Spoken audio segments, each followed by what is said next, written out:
So I'm going to give you a quick demo on how to print linoleum block on the press. What we're going to do is we're going to take some black ink.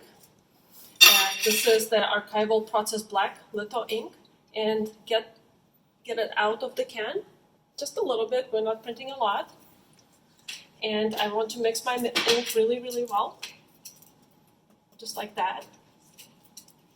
Because it's been sitting in a can, so I want to make sure that all the pigments and oils mix together again really well.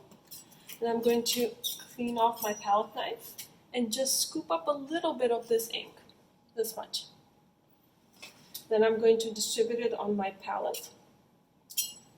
And with the brayer, I'm going to get this ink onto the brayer.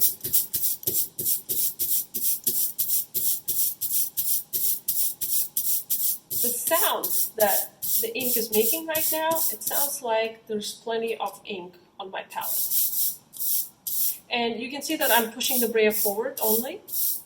This is, the reason is because I want to break the pattern. If there is more ink on this side and less ink on this side, or the ink is distributed unevenly, by pushing it forward, I'm distributing the ink on the roller on the different surfaces, and by doing this a lot, the ink gets distributed more evenly.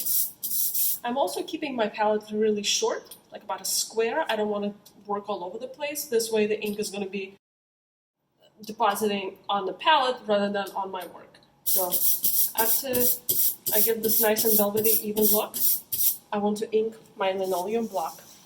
And I'm going to do it like this. I'm going to start from the bottom, come up, come down, then shift, come up, come down. Then I'm going to ink it this way. So this actually gives me an even distribution of the ink through the whole block. Okay, so that's inked. It's nice and velvety. You can see that the surface is perfect. I took care of the edges as well by putting the roller off from the block like this. That takes care of the edges, and like this. So I'm going to pick this up now, and I'm going to walk it to the press. On the press, we have a grid here, and I'm going to place it on the grid. It's 5 inches.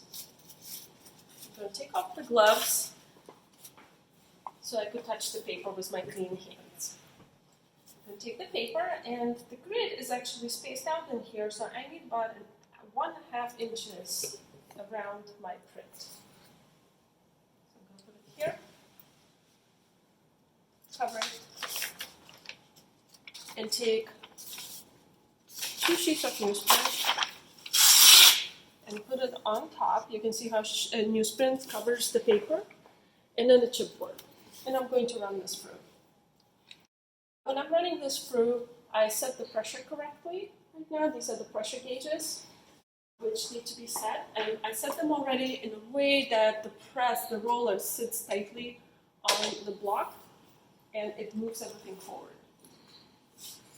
I'm not going to stop until it goes all the way through.